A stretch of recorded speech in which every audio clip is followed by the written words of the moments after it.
সবাইকে স্বাগত ডিবিসি নিউজের বিশেষ আয়োজন অধিকার মানবাধিকারের সীমানা অনুষ্ঠানটি নিবেদন করছে ইউরোপিয়ান ইউনিয়ন আর্টিকেল 19 এবং প্ল্যান ইন্টারন্যাশনাল বাংলাদেশ। মত প্রকাশের স্বাধীনতার বিষয়টি শুধু বর্তমান সময়েই আলোচিত বিষয় নয়, বরং এটি অনেক আগে থেকেই আলোচিত। শুধু বাংলাদেশ নয়, পৃথিবী জুড়ে মত প্রকাশের স্বাধীনতা নামক অধিকারটির জন্য মানুষ সোচ্চার। আমাদের অনুষ্ঠানের আজকের বিষয় মত প্রকাশের স্বাধীনতা। আপনাদের সাথে আছি ফাহমিদা শম্পা। আর এই বিষয় নিয়ে আলোচনায় আমাদের সঙ্গে আজ স্টুডিওতে আছেন আর্টিকেল 19-এর সিভিক স্পেস লিড শাহনেওয়াজ এবং আছেন মাছরাঙা টেলিভিশনের বার্তা প্রধান রেজওয়ানুল হক রাজা। দুজনকেই স্বাগত জানাচ্ছি আমাদের আজকের আলোচনায়। মত প্রকাশ নিয়ে যেহেতু বা মত প্রকাশের স্বাধীনতা নিয়ে আজকে আমরা কথা বলতে চাই, জনাব শাহনেওয়াজ আপনাকে দিয়ে শুরু করতে চাই এবং মত প্রকাশের স্বাধীনতাটা কেন জরুরি বা সেটি বলতে আমরা মোটা দাগে কি বুঝি, যদি শুরু করতেন আপনি। থ্যাংক ইউ, আপনাকে ধন্যবাদ। মত প্রকাশের স্বাধীনতাকে আমরা বলতেছি মৌলিক মানবাধিকার। আমরা যদি দেখি যে মত প্রকাশের স্বাধীনতার সোর্স দলিল যদি দেখি আন্তর্জাতিকভাবে, তাহলে দেখব যে জাতিসংঘের যে সার্বজনীন যে মানবাধিকার দলিল আছে সেখানে অনুচ্ছেদ 19-এ মত প্রকাশের স্বাধীনতার কথা বলা হয়েছে। তারপরে international covenant on civil and political রাইটসের 19-এও মত প্রকাশের স্বাধীনতার কথা বলা হয়েছে। এরই ধারাবাহিকতা আমাদের সংবিধান যখন প্রণয়ন করা হয়, আমাদের যারা সংবিধান প্রণয়নের সাথে জড়িত ছিলেন তারাও এর গুরুত্ব অনুধাবন করতে পেরেছিলেন তখন, এবং আমাদের সংবিধানের অনুচ্ছেদ 39-এ মত প্রকাশের স্বাধীনতাকে স্বীকৃতি দেওয়া হয়েছে। এখন মত প্রকাশের স্বাধীনতা কেন প্রয়োজন? কারণ মত প্রকাশের স্বাধীনতা অন্যান্য যে মৌলিক মানবাধিকার আছে, যেমন অন্ন, বস্ত্র, বাসস্থান, শিক্ষা, চিকিৎসার যে অধিকারগুলো আছে, এগুলো যদি কেউ ঠিকঠাক মতো না পায় অথবা যদি কোনো অনিয়ম হয় বা ব্যত্যয় হয়, তখন তার কথা বলতে হয়, প্রতিবাদ করতে হয় বা এটা রেস করতে হয় কোথাও না কোথাও। সেই জন্যই হচ্ছে মত প্রকাশের স্বাধীনতাটা এত জরুরি। পাশাপাশি হচ্ছে যদি কোনো গণতান্ত্রিক রাষ্ট্রে মত প্রকাশের স্বাধীনতা হচ্ছে একটি অবিচ্ছেদ্য অংশ। ইভেন কি যে রাইট টু যে ভোট দেওয়াটাও এক ধরনের মত প্রকাশের স্বাধীনতা। আর মত প্রকাশের স্বাধীনতার সাথে আরও দুইটা জিনিস খুবই ওতপ্রোতভাবে জড়িত। একটা হচ্ছে তথ্যের অধিকার, আর একটা বিষয় হচ্ছে গণমাধ্যমের স্বাধীনতা। জি, খুবই জরুরি কয়েকটি বিষয় বললেন, সেইগুলোতে একটু একটু করে আমরা আবার যাব একেবারে এক একটা বিষয় ধরে ধরে। তার আগে একটু আপনার দৃষ্টিতে, মানবাধিকার নিয়ে কাজ করছেন দীর্ঘদিন ধরে, বাংলাদেশের প্রেক্ষাপট যেমন আপনার কাজ করতে যে একেবারে খুব কাছ থেকে দেখেছেন, ঠিক তেমনিভাবে নিশ্চয়ই আমাদের সমসাময়িক অন্যান্য দেশ যারা আছে সেই রাষ্ট্রেরও খোঁজ খবর কিছুটা রাখা হয়। সব মিলিয়ে কি মনে হয় বাংলাদেশের মত প্রকাশের স্বাধীনতার এই যে একটি বিষয় কেমন আছে, কোন পর্যায়ে আছে?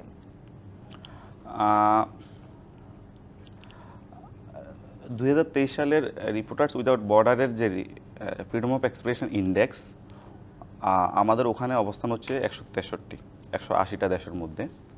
2022 সালে ছিল 162। তার মানে 2022 থেকে আমরা 2023-এ এক ধাপ পিছিয়ে গেছি। আর আমরা যদি দক্ষিণ এশিয়াতে দেখি যে আমাদের বাংলাদেশের অবস্থান কোথায়, তাহলে আমরা হচ্ছে সবার নিচে। অথচ দেখেন অন্য অন্য যে বিষয়গুলো আছে, যেমন নারীর অধিকার, নারীর ক্ষমতায়ন, শিক্ষা এবং দারিদ্রতা বিমোচন, এইসব বিষয় কিন্তু আমরা সাউথ এশিয়া অনেক বেশি ভালো করতেছি অন্য অন্য দেশের তুলনায়। আর এখানে হচ্ছে আমরা খারাপ করতেছি। তাহলে এই যে বলছেন যে সূচকে আসলে অনেকগুলো কথা বলেন যে নারীর অধিকার, ক্ষমতায়ন বা বাল্য বিবাহ রোধ, এইসব যেই গুরুত্বপূর্ণ বিষয়গুলো আছে সেখানে আমরা খুব দক্ষিণ এশিয়ার মধ্যে ভালো করছি, এগিয়ে যাচ্ছি। তাহলে এই মত প্রকাশের স্বাধীনতার বা মানবাধিকারের যে কথাগুলো আছে সেই সূচকে কেন আসলে আমাদের এত পিছিয়ে থাকা? মানে মানবাধিকার কর্মী হিসেবে আপনার কি মনে হয় কোন জায়গাগুলোতে আমরা পিছিয়ে যাচ্ছি? আমরা মূলত পিছাচ্ছি হচ্ছে আপনার স্বাধীনতার পরে এখন পর্যন্ত বাংলাদেশের সরকার কিভাবে পরিবর্তন হবে এই বিষয়ে এখন আমরা সেটেল হতে পারি নাই। আমাদের প্রত্যেক 5 বছর পরে নির্বাচনের আগে কোন পদ্ধতিতে নির্বাচন হবে, কে নির্বাচনকালীন সরকার পরিচালনা করবে, এসব বিষয়ে এখন আমরা সেটেল হতে পারি নাই। এবং এই বিতর্কটাই হচ্ছে আপনার মত প্রকাশের স্বাধীনতার সাথে ওতপ্রোতভাবে জড়িত। আর আরেকটা বিষয় হচ্ছে শুধু বাংলাদেশ নয়, বিশ্বব্যাপী মত প্রকাশের স্বাধীনতার ডাইমেনশনটা খুব চেঞ্জ হচ্ছে। আগে আমরা মত প্রকাশ করতাম হচ্ছে ইন পার্সন, সামনাসামনি, এবং হয়তো যারা লেখালেখি করতেন তারা হয়তো পত্রিকায় লিখতে পারতেন। কিন্তু তথ্য প্রযুক্তির উন্নয়নের সাথে সাথে কিন্তু মত প্রকাশের মাধ্যমেও অনেক ডাইমেনশন আসছে। যেমন এখন সোশ্যাল মিডিয়ায় লিখে মানে মানুষ মত প্রকাশ করতে পারতেছে। এখন অনেক টেলিভিশন আসছে, চ্যানেল আসছে, রেডিও আসছে, মত প্রকাশের কিন্তু হাজারো মাধ্যম এখন আসতেছে। পাশাপাশি হচ্ছে যারা মত প্রকাশের স্বাধীনতা খর্ব করতে চায় তারাও বিভিন্ন ধরনের টুলস, নতুন নতুন টুলস আবিষ্কার করতেছে কিভাবে এটাকে কন্ট্রোল করা যায়। তার মানে আমরা আসলে মোটা দাগে বলতে পারি যে মত প্রকাশ আগে শুধু যেমন যেটি বলছিলেন সামনাসামনি হতো, কিন্তু এখন ধরন পাল্টে সাইবার পরিসরের কথা যদি বলি বা অনলাইন অফলাইন এই দুটো ভাগে আসলে মোটা দাগে ভাগ করে ফেলতে পারি। আমি আবারও আসবো আপনার কাছে। আমি রেজওয়ানুল হক রাজা আপনার কাছে এবারে শুনছিলেন, আপনি দীর্ঘদিন গণমাধ্যমে আছেন, পলিসি মেকিংয়েও আছেন। এই যে মত প্রকাশের স্বাধীনতা সেটি গণমাধ্যমের সাথেও কিন্তু অনেকটা জড়িত এবং নির্ভর করে। কি মনে হয় সার্বিকভাবে বাংলাদেশের যে মত প্রকাশের স্বাধীনতার অবস্থানটি জনাব শাহনেওয়াজ যেভাবে বলছিলেন, আপনার দৃষ্টিতেও কি সেভাবেই মনে হয়? না, জনাব শাহনেওয়াজ যেটা বললেন যে সরকার কীভাবে পরিবর্তন হবে সেটা আমরা এখনও সেটেল করে উঠতে পারি নাই, না সেটা না, সেটা তো আছেই, ইলেকশনের মাধ্যমে পরিবর্তন হবে, এটা ছাড়া আর কোনোভাবে সরকারের পরিবর্তন হওয়ার কথা না। আরেকটা হয় যদি কোনো সরকার স্বৈরাচারী সরকার হয়, তার বিরুদ্ধে বিরোধী দল আন্দোলন করে যদি তার পতন ঘটাইতে পারে, বাট আলটিমেটলি পতন ঘটালে তো সঙ্গে সঙ্গে আরেকটা দল ক্ষমতায় চলে যায় না, তাকেও একটা ইলেকশন প্রসেসের মধ্যে দিয়ে আসতে হয়।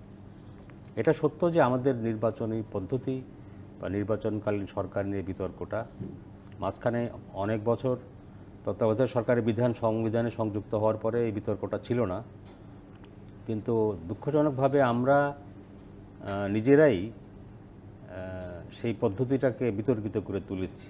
সেই কারণেই সমস্যাটা আবার ফেরত আসছে যে কীভাবে নির্বাচন হবে। ডেফিনেটলি মত প্রকাশের স্বাধীনতা গণতন্ত্রের একেবারে মূল একটা ভিত্তি, অন্যতম ভিত্তি বলতেই হবে। গণতন্ত্র মানেই সবার কথা বলার অধিকার। কিন্তু দেখেন, মানে এগুলো সব তো হলো বইয়ের কথা, একাডেমিক ডিসকাশন। বিশ্ব প্রেক্ষাপট কী, পরিবেশ পরিস্থিতি কী, সব পরিবেশ পরিস্থিতি গণতন্ত্রের নতুন সংজ্ঞা নির্ধারণ করে। যেমন ধরেন আমাদের এবারের ইলেকশনের আগে যে আমরা সবাই জানি যে বিদেশিদের একটা প্রেশার ছিল, এখানে অনেক তারা ইনভলভমেন্ট ছিল, অনেক অ্যাক্টিভিটিস ছিল। তারা বলছিলেন অবাধ নিরপেক্ষ অংশগ্রহণমূলক নির্বাচন হতে হবে, মানবাধিকার বিষয়টা তারা দেখছেন ইত্যাদি। এই ৪-৫টি শব্দের আড়ালে কি তারা আসলে তাদের মতাদর্শ আমাদের উপর চাপিয়ে দেওয়ার কোনো না কোনোভাবে কি চেষ্টা করেছে? এই অবাধ অংশগ্রহণমূলক, ফ্রি অ্যান্ড ফেয়ার এবং এই শব্দগুলোর আড়ালে থেকে তাদের এই অ্যাক্টিভিটি যাদের পক্ষে গিয়েছিল সেটা হচ্ছে বিরোধী দল বিএনপি বেসিক্যালি। সেই বিএনপিরও কেউ কেউ কিন্তু বলেছেন আলটিমেটলি এগুলো হচ্ছে মুখের কথা, পিছনে হলো তাদের স্বার্থ, সবখানে বিজনেস।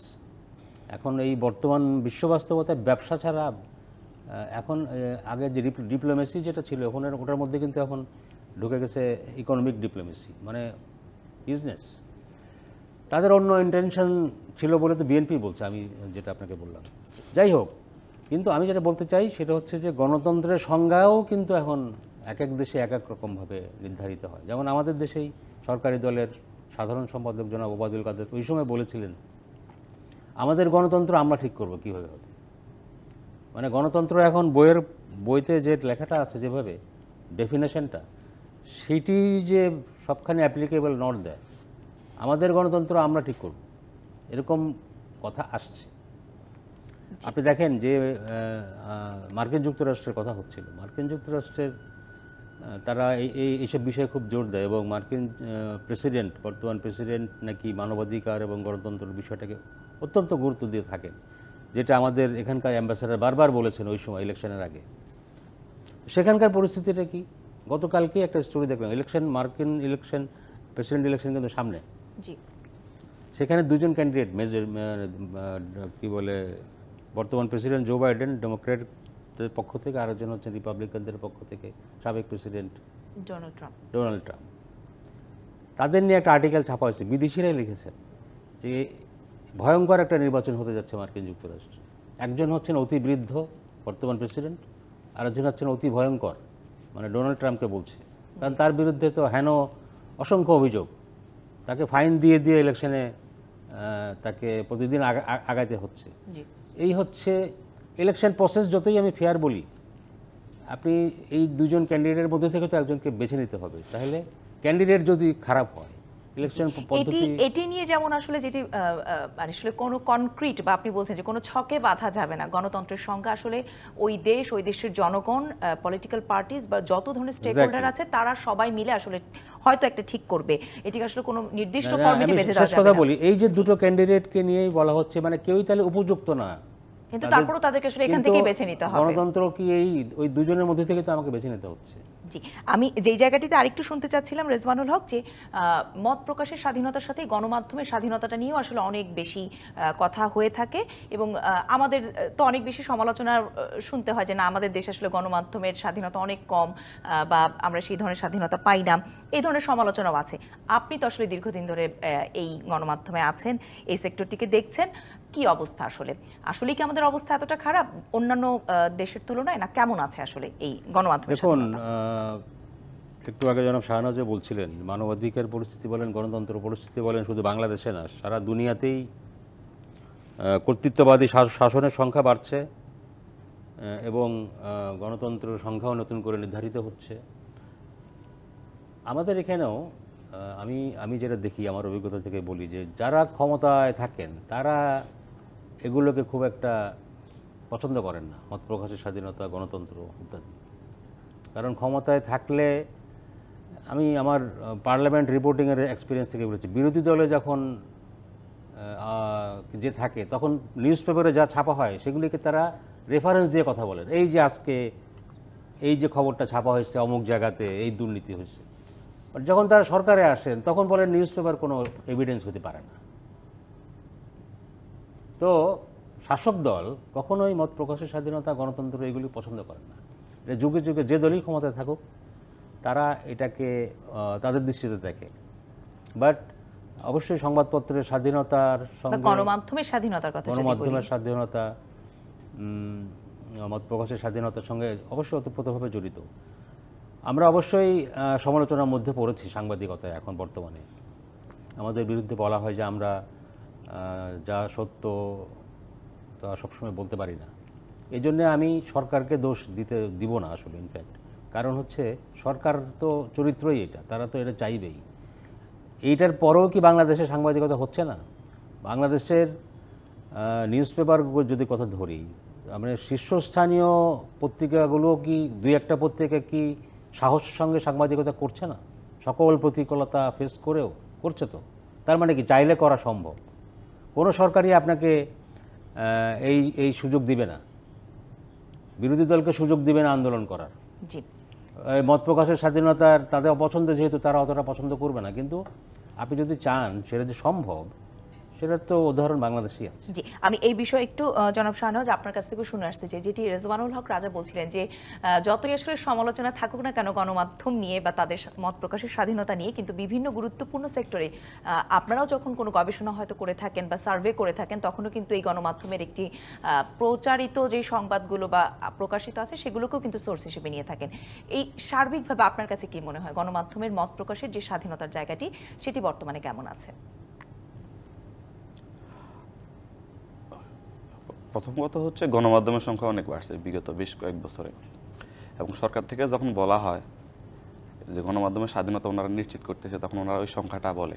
হ্যাঁ, সংখ্যা যখন বাড়ে তখন স্বাধীনতা নিশ্চিতের সম্ভাবনাও বাড়ে। পাশাপাশি হচ্ছে কোয়ালিটি। রাজাভাই যেটা বলছিলেন যে যে মিডিয়া যে ইথিক্স আছে এবং সাংবাদিকতা একটা ভীষণ, এবং ওনারা ওই মিডিয়া ইথিক্সের সাথে সঙ্গতি রেখে তাদের যে দায়িত্ব সাহসের সাথে কতটুকু পালন করতে পারছেন। এখানে আর্টিকেল 19 দীর্ঘদিন ধরেই গণমাধ্যমের স্বাধীনতা নিশ্চিতে কাজ করতেছে। আমরা যেমন আমাদের একটা নিয়মিত কার্যক্রম হচ্ছে, আমরা সাংবাদিকদের দক্ষতা উন্নয়নের জন্য আমরা প্রশিক্ষণ দিয়ে থাকি। কারণ আমরা দেখেছি যে সাংবাদিকতা এমন একটা পেশা যে এখানে যেমন সাংবাদিকতা ব্যাকগ্রাউন্ড থেকেও অনেকে আসেন, ঠিক তেমনি সাংবাদিকতা ব্যাকগ্রাউন্ডের বাইরে থেকেও অনেকে আসেন। অতএব তাদের একটা প্রশিক্ষণের প্রয়োজন হয়। পাশাপাশি হচ্ছে যে মিডিয়ার যে এডিটোরিয়াল যে পলিসি, ওই পলিসিটা আমার মনে হয় যে স্ট্রং হওয়া দরকার, যাতে সাংবাদিকরা স্বাধীনভাবে তাদের দায়িত্ব পালন করতে পারছেন। আমরা সবসময় মনে করি যে এই যে সরকার অথবা কোনো প্রভাবশালী ব্যক্তি, ওখান থেকে আপনার সাংবাদিকরা কি হয়, সেন্সরশিপের শিকার হয় বা হামলা মামলা শিকার হয়, কিন্তু এটা সর্বাংশে সত্য না। অনেক সময় সাংবাদিকরা তাদের মিডিয়ার নিজস্ব হাউসের মধ্যেই কিন্তু তাদের সেন্সরশিপের শিকার হয়। তারা যেই রিপোর্টটা লিখতে চায়, যে বিষয়ে প্রতিবেদন করতে চায়, সবসময় করতে পারে না। কেন পারে না বা কোথায় আসলে বাধার সম্মুখীন হতে হয় সেগুলো শুনবো আপনাদের দুজনের কাছ থেকে, আরো মত প্রকাশের এই স্বাধীনতার বিষয়ে। তবে একটি বিরতি থেকে ঘুরে আসতে চাই। ডিবিসি নিউজের বিশেষ আয়োজন অধিকার মানবাধিকারের সীমানা অনুষ্ঠান থেকে নিচ্ছি ছোট্ট একটি বিরতি, ফিরছি একটু পর, সঙ্গেই থাকুন। আমন্ত্রণ আরেকবার ডিবিসি নিউজের বিশেষ আয়োজনে অধিকার মানবাধিকারের সীমানা অনুষ্ঠানে। আপনাদের সাথে আছে আমি ফাহমিদা সম্পার। আমাদের সঙ্গে স্টুডিওতে আছেন আমাদের আর্টিকেল 19-এর সিভিক স্পেস লিড শাহনেওয়াজ এবং আছেন মাছরাঙ্গা টেলিভিশনের বার্তা প্রধান রেজওয়ানুল হক রাজা। বিরতিতে যাওয়ার আগে জনাব শাহনেওয়াজ বলছিলেন যে অনেক সময় গণমাধ্যমের মত প্রকাশের যে স্বাধীনতা নিয়েই তো কথা বলছিলাম, যে ধারণা করা হয় যে সবসময় হয়তো সরকার পক্ষে যারা থাকে তারা হয়তো এক ধরনের সেন্সরশিপ বা বাধা আরোপের চেষ্টা করে থাকে, কিন্তু উনি বলছেন যে কাজ করতে যে উনি দেখেছেন অনেক সময় হাউস পলিসির কারণেও রিপোর্টাররা অনেক নিউজই প্রকাশ করতে পারে না। কোনটি আসলে সত্য? দুটোই সত্য। ওই একটা তো বাইরের প্রেশার থাকে, আমি তো আগেই বলেছি। আরেকটাকে যেটাকে বলে সেলফ সেন্সরশিপ, এটাও প্রবলভাবে আমাদের এখানে আছে। এটা থাকার কারণ হচ্ছে যে যতটা মালিক পক্ষের সঙ্গে সরকারের সম্পর্ক, এটা একটা ইস্যু আমাদের এখানে। এটা তো আছে, এটা দুনিয়ার অন্য জায়গাতেও আছে, কিন্তু সেই কারণে অনেক কিছু আমরা করি না বা করতে পারি না বা করতে নিষেধ করা হয়, এটা তো সত্য। এগুলোও আছে, দুটোই বলতে পারি, মানে এটাও আছে, আবার অন্যদিকার বাইরের। কিন্তু শুরুতে আপনি যেটা বলেছিলেন সেটিও তো আছে, যে এর পরও এত বাধা বিপত্তির পরেও কিন্তু অনেক যেই দুর্নীতির খবর বলি, যেই ব্যত্যয় বা সমাজের চ্যুতি বিচ্যুতির খবর বলি, সেটি কিন্তু এই দর্পণের মধ্যে দিয়েই উঠে আসে বা এখনো আসছে। নিশ্চয়ই আমি বলবো, অবশ্যই। আমি আগে বলেছি যে সংবাদপত্রে এখনও অনেকেই তারা সরকারের কাজের মানে গঠনমূলক সমালোচনা বা দুর্নীতির অনিয়মের খবর তুলে ধরেন। টেলিভিশনগুলোর অনুসন্ধানী মূল্য কাটে অনুষ্ঠান হয়, সব চ্যানেলে কম বেশি হয়, সেখানেও কিন্তু প্রচুর অনিয়ম দুর্নীতির খবর আসে। আমরা শুধুমাত্র সরকারের সমালোচনাকেই কেন মত প্রকাশের স্বাধীনতা ধরি বা সাংবাদিকতা ধরবো? এর বাইরেও তো অনেক কিছু আছে, সেটা তো হচ্ছে। আবার এই জায়গাটাতেও রেজওয়ানুল হক আপনি ভালো আরো বলতে পারবেন, যেহেতু যেটি বলছিলেন যে আমাদের এখন আগের তুলনায় গণমাধ্যম অনেক বেড়েছে এবং দর্শকদের কাছে আমাদেরকে পৌঁছানোর জন্য তো আসলে প্রতিযোগিতা দরকার। কারণ আমরা যদি আসলে এক্সক্লুসিভ বা এই ধরনের অনুসন্ধানমূলক বা দুর্নীতির খবর নিয়ে যদি না পৌঁছাতে পারি, দর্শক কিন্তু আসলে সেই গণমাধ্যমের প্রতি কিছুটা হলেও বিমুখ হয়ে যায়। সেই প্রতিযোগিতার জায়গা থেকেও আসলে আগের তুলনায় চিত্র কিছুটা পাল্টেছে কিনা? না, আমি গণমাধ্যমের সংখ্যা অনেক বেড়েছে, সেটা সত্য। বেড়েছে বললে ভুল হবে, ব্যাঙের ছাতার মতো হয়েছে। সেটি আপনি পত্রিকা বলেন, ইভেন আমাদের দেশে যে এতগুলি টেলিভিশন চ্যানেল আছে, এখন 34টা বা 35টা অন এয়ারে আছে, আরও আসবে। এত চ্যানেলের মতো মানে চলার মতো অবস্থা আছে কিনা, এটা নিয়েও একটা বড় প্রশ্ন আছে। আর অনলাইন অসংখ্য, এইটা সরকার অবারিতভাবে অনুমতি দিয়েছে, কিন্তু এতে সরকার ব্যাখ্যা বা বলা হয় যে কর্মসংস্থান হবে বা শতফুল ফুটতে দাও। আলটিমেটলি যেটা হয়েছে যে সাংবাদিকতার নামে অপসাংবাদিকতাই এখন বেশি হচ্ছে। এটাকে আপনার কি বলে অস্ত্র হিসেবে ব্যবহার করে অন্য পারপাস সার্ভ করা হচ্ছে। একদম। এই কারণে মূলধারার সাংবাদিকতা অপসাংবাদিকতার দ্বারা ক্ষতিগ্রস্ত হচ্ছে, চ্যালেঞ্জের মুখে পড়েছে 1 নম্বর। 2 নম্বর, সোশ্যাল মিডিয়াতে নতুন ধরনের সাংবাদিকতা শুরু হয়েছে, সেখানে যা খুশি তাই লেখা যাচ্ছে। তো এবং সে কারণেও মাঝে মধ্যে মূলধারার সাংবাদিকতাও থ্রেটের মধ্যে পড়ছে। তো এত ধরনের থ্রেট, এত ধরনের ইনফ্লুয়েন্স, সেলফ সেন্সরশিপ সব মিলিয়ে না, মানে মোটা দাগে সাংবাদিকদের সমালোচনা করার মতো সুযোগটাই এখন। আমরা একটু সাংবাদিকতার বাইরে যেও মোটা দাগে সাধারণ মানুষের যদি মত প্রকাশে, যেটি দিয়ে আমরা শুরু করেছিলাম, যেটি নিয়ে আসলে আমাদের মূল আলোচনা, এই যে মত প্রকাশের স্বাধীনতার এখন অনেকগুলো মাধ্যম হয়েছে, আমি চাইলে বিভিন্ন মাধ্যমে আমার মত প্রকাশ করে ফেলতে পারি।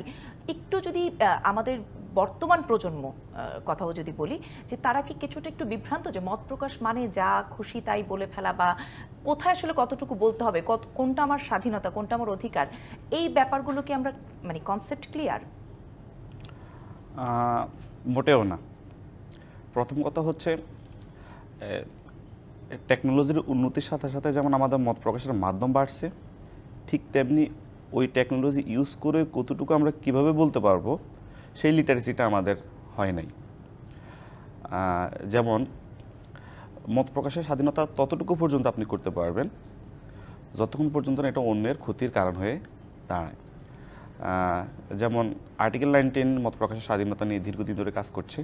আমরা সবসময় যেটা বলে থাকি যে আপনি মত প্রকাশ করবেন, দায়িত্বশীলতার সাথে করবেন। সেটা কীরকম হতে পারে? যেমন আপনি হেট স্পিচ ছড়াবেন না, হেট স্পিচ দিবেন না, বা আপনি কোনো গুজব ছড়াবেন না।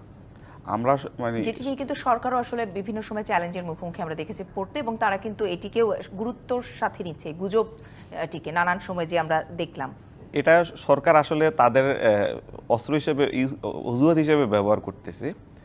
কারণ একটা ঘটনা হয়তো ঘটে, তখন সরকার একটা কঠোর একটা আইন করে, তার পারপাস থাকে হচ্ছে এই ধরনের ঘটনা যেমন রোধ করা, পাশাপাশি হচ্ছে এই আইনগুলাকে ব্যবহার করে ভিন্ন মতকে দমন করার একটা সম্ভাবনা সবসময় থেকে যায়। আমরা দেখেছি আইসিটি অ্যাক্টের 57 ধারা দেখেছি, ডিজিটাল সিকিউরিটি অ্যাক্ট দেখেছি, আমরা এখন সাইবার সিকিউরিটি অ্যাক্ট আসছে আমাদের সামনে, আরও কিছু ড্রাফট ল আছে, যেমন ওটিটি গাইডলাইন আছে।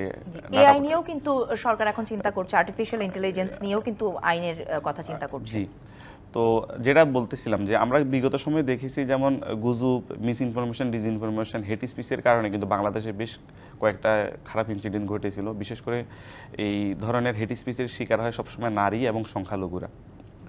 তো আমরা আর্টিকেল 19-এর পক্ষ থেকে আমরা যেটা করি যে যারা সিটিজেন, যারা তাদের নাগরিক অধিকার এক্সারসাইজ করবেন, মত প্রকাশ করতে চান যারা, তারা যাতে দায়িত্বশীলতার সাথে মত প্রকাশ করতে পারেন সেই বিষয়ে আমরা তাদের প্রশিক্ষণ মানে দিয়ে থাকি সবসময়। আমাদের অনলাইন কোর্স আছে যে মিডিয়া ইনফরমেশন লিটারেসি, যে আপনি যে তথ্যটা ব্যবহার করছেন ওই তথ্যটা কি সঠিক তথ্য কি না সেটা আমরা মানে যাচাই করার, কীভাবে যাচাই করতে হয়, বা ক্রিটিক্যাল থিঙ্কিং যে বিষয়টা আছে, যে কোন পারপাসে কে কোন উদ্দেশ্যে কোন তথ্যটা ইউজ করতেছে, আবার আপনি এটা রিপ্রোডিউস করে কোনো কিছু ভুল তথ্য ছড়িয়ে দিচ্ছেন কিনা, সেই বিষয়গুলোর যাতে বুঝতে পারে আমরা সেই বিষয়ে প্রশিক্ষণ মানে দীর্ঘদিন ধরে দিয়ে আসতেছি। জি, এই জায়গাগুলোতে চ্যালেঞ্জ তো বললেন, উত্তরাবার আসলে সবচেয়ে মানে আমাদের এত বিশাল জনগোষ্ঠী এবং মিডিয়া লিটারেসি বলি, বা যে সোশ্যাল মিডিয়া লিটারেসি, বা এই যেই চ্যালেঞ্জগুলোর কথা বললেন, এগুলো সম্পর্কে অনেক মানে শিক্ষিত মানুষকে আমি দেখেছি যে না, ফেসবুকে যেটা দেখেন হয়তো সেটি বিশ্বাস করে ফেলেন তিনি, এটি সত্যি না মিথ্যা সেটি আসলে যাচাই বাছাই করতেও অনেকে আসলে যান না। এই যে বড় চ্যালেঞ্জ, আমাদের চ্যালেঞ্জের মধ্য দিয়ে যাচ্ছে, সামনের দিনে আরো বেশি চ্যালেঞ্জ, পরামর্শ কি বা উত্তরণের পথ কি? পরামর্শ সোজা, আমরা তো আমাদের জায়গা থেকে আমরা আমাদের দায়িত্ব পালন করার চেষ্টা করি, কিন্তু সবার কাছে পৌঁছানোর জন্য যেটা করতে হবে যে আমাদের কারিকুলামের মধ্যে এই বিষয়গুলো নিয়ে আসতে হবে। সরকারও এই ব্যাপারে তো উদ্যোগ নিতেই পারে, কি পরামর্শ দেবেন সরকারকে? সরকারের কাছে আমাদের পরামর্শ হচ্ছে আর্টিকেল 19-এর থেকে যে মিডিয়া ইনফরমেশন লিটারেসি, ডিজিটাল লিটারেসিটা যাতে একদম হাই স্কুল লেভেল থেকে যাতে কারিকুলামের মধ্যে অন্তর্ভুক্ত থাকে, তাহলে তারা বুঝবে যে তারা তাদের অধিকার পালন করার সময় দায়িত্বশীলতার সাথে যে সিটিজেন যে এটিকেট আছে, অনলাইন যে এটিকেট আছে, সেই বিষয়গুলো যাতে তারা মেনটেন করতে পারে। আর পাশাপাশি সরকার যে এই হেট স্পিচ হবে, ডিসইনফরমেশন হবে, মিস ইনফরমেশন হবে, এটাকে অজুহাত হিসেবে ব্যবহার করে যাতে কোনো কঠোর আইন না করে, যার কারণে হচ্ছে নাগরিকের যে অধিকার আছে মত প্রকাশের সেটা সংকুচিত হয়ে যায়। যেমন প্রথম কথা হচ্ছে আইনগুলো যখন করবে, এই আইনগুলো যাতে হয় আন্তর্জাতিক মানদণ্ড অনুযায়ী, এটা হচ্ছে একটা বিষয়। দ্বিতীয় বিষয় হচ্ছে আন্তর্জাতিক মানদণ্ড অনুযায়ী আইন করলেই যে তার অপব্যবহার হবে না তার কোনো গ্যারান্টি নেই, কারণ যারা আইন প্রয়োগ করবেন তারা তাদের মতো করে ইন্টারপ্রিট করতে পারেন আইনকে। সেক্ষেত্রে সরকারের প্রতি আমাদের আহ্বান হচ্ছে যে 3 পার্ট টেস্ট বলি আমরা, সেটা হচ্ছে যে কোনো পদক্ষেপ যদি নিতে হয় কারো বিরুদ্ধে, তাহলে প্রথম দেখতে হবে এটা কি নেসেসিটি আছে কিনা এটা, এই পদক্ষেপটা নেওয়ার, এবং যে পদক্ষেপটা আমরা নিচ্ছি সেটা কি লেজিটিমেট কিনা। পাশাপাশি হচ্ছে সর্বশেষ যে যতটুকু পদক্ষেপ নেওয়া প্রয়োজন এটা প্রপোর্শনেট কিনা, যে ঘটনা ঘটছে সামান্য একটু, আমি হচ্ছে এটাকে ইউজ করে বিশাল বড় একটা কন্ট্রোল করে দিলাম। জি। আরও শুনবো আপনাদের দুজনের কাছ থেকে, তবে আমাকে আরও একটি বিরতি নিতে হচ্ছে। ডিবিসি নিউজের বিশেষ আয়োজন অধিকার মানবাধিকারের সীমানা অনুষ্ঠান থেকে নিচ্ছি ছোট্ট একটি বিরতি, ফিরছি একটু পরেই, আমাদের সঙ্গেই থাকুন। বিরতির পর আবারও ফিরে এলাম ডিবিসি নিউজের বিশেষ আয়োজনে অধিকার মানবাধিকারের সীমানা অনুষ্ঠানে। আমাদের সাথে আজ আলোচনা স্টুডিওতে আছেন শাহনেওয়াজ এবং রেজওয়ানুল হক রাজা। রেজওয়ানুল হক, বিরতিতে যাওয়ার আগে জনাব শাহনেওয়াজ বলছিলেন যে এই যে মত প্রকাশের স্বাধীনতা মানে যে আমি অন্যের অধিকার খর্ব করে বা অন্যকে কষ্ট দিয়ে হেট্রেট বা হেট স্পিচ দিয়ে কোনো কিছু বলা বা করাকে আসলে নিজের মত প্রকাশের স্বাধীনতা না, এই কনসেপ্টটা আমাদের আসলে ক্লিয়ার কিনা? যদি এই কনসেপ্টটাকে ক্লিয়ার করতে হয় তাহলে আসলে আমাদের কি করতে হবে, কোন পথে হাঁটতে হবে? কোনো লাভ নাই এসব। উনি যেটা বললেন আমাদের মিডিয়া লিটারেসি বা স্কুল লেভেল থেকে এই সমস্ত বিষয়ে পাঠ্যক্রমের মধ্যে নিয়ে আসা, তাই না? আমি যা দেখছি এবং যা বুঝছি তাতে আমার মনে হচ্ছে যে আমরা রাজনৈতিকভাবে এত বেশি বিভাজিত, আমরা সব কিছুই রাজনৈতিক, আমার রাজনৈতিক মতাদর্শ যেটা আমি পছন্দ করি সেই দৃষ্টিকোণ থেকে দেখি। উনি বললেন একটা আইন যেটাই হবে সেটা যেন ইন্টারন্যাশনাল স্ট্যান্ডার্ড হয়। আপনি যত ইন্টারন্যাশনাল স্ট্যান্ডার্ড আইন করেন, বিরোধী দল বলবে আইনটা কিছু হয়নি। যত ভালো আইন বলেন, বিরোধী দল বলবে আইনটা আমাদেরকে দমন করার জন্য করা হয়েছে। সব আইনের কি যথাযথ প্রয়োগ আমরা জায়গা মতো সময় মতো দেখি? না, সব আইনের প্রয়োগ সবখানে সমানভাবে হয় না, এটাও সত্য। যার যেখানে সুবিধা যেভাবে সে সেভাবে সব কিছুকে দেখে, এটা হলো আমাদের বর্তমান বাস্তবতা। সো আপনি দায়িত্ব সম্পর্কে আপনি শিখবেন এবং সেভাবে প্রয়োগ করবেন, যেটা আমরা আশা করছি। এইটার কোনো সম্ভাবনা আমি দেখি না। আমাদের যেহেতু ফেসবুকে যা খুশি তাই করা যায়, ধরেন পত্রিকাতে অথবা টেলিভিশনে একটা স্ক্রিপ্ট লিখলে আরও 3টা স্তর পার হয়ে সেটা অনিয়ার হয়, গেটকিপিং যেটাকে আমরা বলে থাকি, তো সেটা তো ফেসবুকে কিছু নাই। এবং সেই কারণে ফেসবুকের লেখালেখির ক্ষেত্রে রাজনৈতিক দৃষ্টিভঙ্গি এবং অসহিষ্ণুতার চরম মাত্রায় চলে গেছে। আমরা ফেসবুক বা সোশ্যাল মিডিয়াকে অপব্যবহার করছি। আমরা এটা যোগ্য কিনা সেটা নিয়ে এখন আমার মাঝে মধ্যে নিজেরই প্রশ্ন লাগে।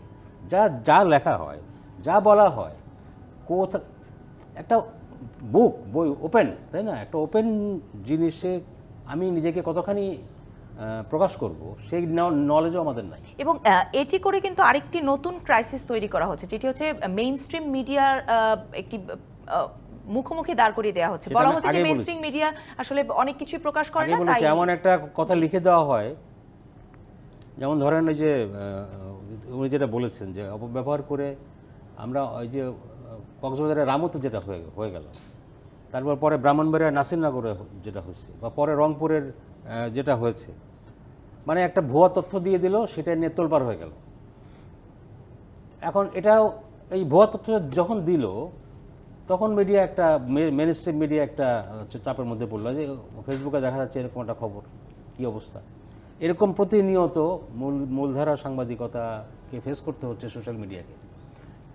এবং যেহেতু যা খুশি তাই করার সুযোগটা অবারিত, এই প্রবণতা মানুষের মধ্যে দিন দিন বাড়ছে এবং মানুষ অসহিষ্ণু হচ্ছে, অন্যদের মতের প্রতি কোনো শ্রদ্ধা থাকছে না, যা খুশি তাই লিখছে। এই প্রবণতা, এইটা যদি গণতন্ত্র হয় তাহলে তো আর খুব মুশকিল। গণতন্ত্র হচ্ছে সেটাই যেটা শাহনেওয়াজ সাহেব বলেছেন, আমাদের সংবিধানেও বাক ব্যক্তির স্বাধীনতা নিশ্চিত করা আছে, প্রোভাইডেড সেটা হবে একটা নির্দিষ্ট আইন দ্বারা, তার একটা লিমিটেশন আছে। আপনি কতটুকু করতে পারবেন, কতটুকু পারবেন না, আইন দ্বারা নির্ধারিত সীমানা সাপেক্ষে। আরেকটা তো আছে দায়িত্বশীলতা, যেটা উনি বললেন। ইনফ্যাক্ট আমরা দিন দিন সবাই ইরেসপন্সিবল হয়ে যাচ্ছি আমাদের কথা। এই যে দায়িত্বশীলতা, হ্যাঁ, এটি আসলে শেখাবে কে বা কোথা থেকে শিখবেও? এটা তো ছোটবেলা থেকে শিক্ষাটা প্রথমে ঘর থেকে শুরু হয়, পরে স্কুল কলেজে হয়। তা আমাদের স্কুল কলেজের এটা অবশ্য অন্য চ্যাপ্টার। আজকালকার লেখাপড়ার যে মান, অথবা লেখাপড়া নিয়ে এত বেশি এক্সারসাইজ হচ্ছে, এত বেশি পরীক্ষা নিরীক্ষা হচ্ছে, যে অবভিয়াসলি আমি মনে করি যে তিনি যেটা বলেছেন যে স্কুলের কারিকুলামে এগুলো থাকা উচিত। স্কুলের কারিকুলামে এটাও থাকা উচিত যে একজন কি বলে একজন ভালো মানুষ হতে হলে কি কি করতে হবে, মানে নীতি নৈতিকতাটা নীতি যেমন নৈতিকতা, নীতি ছোটবেলা নৈতিকতা, থেকে শেখা হয় এগুলি তো পরিবার নাই। স্কুল থেকে, কিন্তু এটিও তো এক ধরনের মানে যে আমি অন্যকে আসলে যা ইচ্ছা তাই বলতে পারবো না, অন্যকে ক্ষতি করতে পারবো না, হেট রেট বা হেট স্পিচ ছড়াতে পারবো না, এই যে দায়িত্বশীলতা। হেড স্পিচটা কি সেটাই আমরা অনেকে জানি কিনা সেটা নিয়ে সন্দেহ আছে। তো আবার দেখেন কেউ যদি এগুলিকে বাধা দিতে গেলে বলবে তার তো গণতান্ত্রিক অধিকার আমরা হরণ করছি। গণতন্ত্র একদিকে চরম মাত্রায় আছে, আরেকদিকে কিছুটা সংকুচিত আছে। এই হচ্ছে বর্তমান বাস্তবতা। জি, আবার বলা হয় যে এই যে গুজবের চ্যালেঞ্জের মধ্য দিয়ে আমরা বেশ কয়েকবার গিয়েছি, সেই গুজবকে প্রতিহত করবার জন্যই কিন্তু মূলধারার গণমাধ্যম শক্তিশালী ভূমিকা পালন করতে পারে। সেটিকে আমরা করতে পারছি? পারছি, অনেক ক্ষেত্রে পারছি। যেগুলো গুজব ছড়ানো হয় সেটা যে গুজব, সেটা কিন্তু অনেক ক্ষেত্রেই পরিষ্কার করে মিডিয়া। একবার আমার কাছে মনে আছে যে কক্সবাজারে হঠাৎ করে একটা গুজব ছড়িয়ে গেল যে লবণের একটা ক্রাইসিস হতে যাচ্ছে এবং লবণের দাম বেড়ে যাবে। এরকম ক্ষেত্রে কি হয় সাধারণত, যখন আমরা এরকম কোনো কিছু শুনি কোথাও, আমরা গিয়ে বাজারে গিয়ে লাইন দিয়ে লবণ বলেন চিনি বলেন যে যখন যেটা হয়, লবণের যে কোনো ক্রাইসিস নাই সেটা পরে মিডিয়া ক্লিয়ার করেছে, এবং সেই কারণে সেই গুজবে কোনো কাজ, যারা এই গুজবটা ছড়িয়েছিল যে উদ্দেশ্যে, সেই উদ্দেশ্য সফল হয় নাই। মিডিয়া মাঝে মধ্যে এই কাজগুলি করে, এবং মানুষের, আমি মনে করি যে এখনও মূল ভরসার, তথ্য জানার ক্ষেত্রে মানুষের ভরসা এখনও মূল ধারার গণমাধ্যম। কিন্তু মূলধারার গণমাধ্যম নিজে খুব বিপদে আছে নানান দিকের নানান চাপের কারণ। জি, আমি শেষ দিকে চলে এসেছি। জনাব শাহনেওয়াজ, চাপ থাকবে, সেগুলোকে উঠে যে আমরাও কিন্তু এগিয়ে যাচ্ছি, কখনোই চাপ মুক্তভাবে সবাই আমরা চলতে পারবো না। চ্যালেঞ্জ থাকবে, সেই চ্যালেঞ্জগুলোকে উঠে সামনে এগিয়ে যেতে হবে। সেই এগিয়ে যাবার পথটাকে আরো বেশি সুন্দর করবার জন্য কি পরামর্শ থাকবে? কিছু এর আগের অংশে কিছুটা দিয়েছেন, এর বাইরে আর কি যুক্ত করতে চান? একটা তো হচ্ছে আপনার ইন্ডিভিজুয়াল লেভেলে আমি যেটা বললাম যে তার মিডিয়া ইনফরমেশন লিটারেসি এবং ডিজিটাল লিটারেসি প্রয়োজন। আর সামনে তো এই আর্টিফিশিয়াল ইন্টেলিজেন্সেরও একটা চ্যালেঞ্জ আসছে আমাদের। মানে এত প্রযুক্তি এত দ্রুত চেঞ্জ হচ্ছে যে আমরা কোনো একটা লিটারেট হওয়ার আগেই অন্য একটা জিনিস চলে আসতেছে, এটার একটা বিষয়। তবে আমি যেটা বলতেছিলাম যে রাষ্ট্রীয় কাঠামোতে আপনার মানে কিছু ইনস্টিটিউশনাল চেঞ্জ দরকার। যেমন আমাদের এখানে হ্যাঁ আইনের অপব্যবহার হচ্ছে বা আইন দ্বারা আমার ক্ষতিগ্রস্ত করা হচ্ছে, তাহলে তো আমার ফোরাম থাকা উচিত যেখানে আমি ন্যায় বিচার চাইতে পারবো। কিন্তু আমাদের এখানে কিন্তু প্রায় অভিযোগ করা হয় যে আমাদের যে রাষ্ট্রের যে কাঠামো, যেমন এক্সিকিউটিভ, লেজিসলেটিভ এবং জুডিশিয়ারি, এখানে এক্সিকিউটিভ ছাড়া লেজিসলেচার মানে এমপিদের এবং জুডিশিয়ারির মানে ওইভাবে রোল প্লে করতে পারছে না। যেমন ডিজিটাল সিকিউরিটি অ্যাক্টের আন্ডারে আমাকে মামলা দিবে, হ্যাঁ যে কেউ তো হয়রানি করার সময় করতে পারবে, এটা তো আমরা ঠেকাতে পারবো না। কিন্তু ঠেকানোর জন্য তো ফোরাম আছে, গেট কিপিং হওয়া উচিত ছিল আপনার। যখন মামলাটা করা হবে থানায়, সেখানে একটা চেক হওয়া উচিত যে এটাকে ভুয়া মামলা কিনা। তারপর কোর্টে যখন যাওয়া হবে তত মানে প্রাথমিকভাবে দেখে তো বোঝা যায় যে এটা কি ভুয়া, হয়রানি করার জন্য নাকি এখানে কিছু সারবত্তা আছে, তখন তো জামিন পাওয়ার একটা বিষয় আছে। কিন্তু আমরা দেখেছি যে ডিজিটাল সিকিউরিটি অ্যাক্টের আন্ডারে যে মামলাগুলো হয়েছে, মানে প্রায়শই এখানে মানে জামিন পায় নাই, নিম্ন আদালত থেকে বিশেষ করে আমি বলবো। উচ্চ আদালতেও কয়েকবার অ্যাপ্লাই করার পরে দেখা গেছে যে জামিনগুলো আসতেছে। অতএব আমি মনে করি যে রাষ্ট্রীয় পর্যায়ে আমাদের যে রাষ্ট্রীয় যে প্রতিষ্ঠানগুলো আছে, জুডিশিয়ারি, যে পার্লামেন্ট, তারপরে মানবাধিকার কমিশন, ইনফরমেশন কমিশন, এই প্রতিষ্ঠানগুলোকে আমাদেরকে অনেক বেশি স্বাধীন এবং সক্ষম করে তুলতে হবে। আপনার দেখবেন যে মত প্রকাশের স্বাধীনতাকে খুব গুরুত্ব দেওয়া হয়েছে বলেই পার্লামেন্টে দেখবেন আপনি ইম্পিউনিটি দেওয়া আছে। পার্লামেন্টে যদি কেউ মানে হেট স্পিচও দেয়, তার বিরুদ্ধে কিন্তু মামলা হয় না। সর্বোচ্চ যেটা করে যে আনঅ্যাকসেপ্টেবল কোনো শব্দ বা কিছু ব্যবহার করা হলে স্পিকারের কাছে বলা হয় যে এক্সপান্স করার জন্য এই শব্দটা, কিন্তু তার বিরুদ্ধে কোনো অ্যাকশন নেওয়া হয় না। তার মানে হচ্ছে কি, কথা মানুষের পক্ষে যাতে তারা কথা বলতে পারে, সেই জন্য তাদেরকে এই ক্ষমতায়নটা করা হয়েছে। আমি একেবারে শেষ দিকে চলে এসেছি। রেজওয়ানুল হক রাজা, আপনি যদি ওনার সঙ্গে আর কোনো 1-2 লাইন যুক্ত করতে চান। আসলে অ্যাওয়ারনেসটা তৈরি করাটা খুব জরুরি, কারণ আমরা বুঝতে চাই না, আমরা আমাদের মতো করে ভাবি বলি। একটা অ্যাওয়ারনেস যদি তৈরি করা হয়, সেটা বিভিন্ন এনজিও থেকে হতে পারে, মিডিয়াও একটা রোল প্লে করতে পারে এখানে। এই অ্যাওয়ারনেসের মধ্যে দিয়ে যদি মানুষ কিছুটা গ্রহণ করে এবং কিছুটা শেখে, সেটা অবশ্যই কিছুটা স্কুলের বইয়ের পাঠ্য বইতে অন্তর্ভুক্ত করা, পাশাপাশি নানাভাবে এই যে কার কি অধিকার, কার কতটুকু যেতে পারে, জি এই বিষয়গুলো যদি আমরা এরকম একটা অ্যাওয়ারনেস প্রোগ্রাম করতে চাই, করি জি যার যেখানে যার সুবিধা বা সুযোগ আছে, তাহলে আমার মনে হয় যে একটা দুটো একটুখানি কিছুটা হলেও আসলে আমরা একটু একটু করে হলেও এগিয়ে যেতে পারবো। জি, অনেক অনেক ধন্যবাদ আজকের এই গুরুত্বপূর্ণ আলোচনায় আমাদের সঙ্গে অংশগ্রহণ করবার জন্য। আজ এখানেই তাহলে আলোচনা শেষ করছি ডিবিসি নিউজের বিশেষ আয়োজন অধিকার মানবাধিকারের সীমানা। ডিবিসির সঙ্গেই থাকুন 24 ঘন্টা।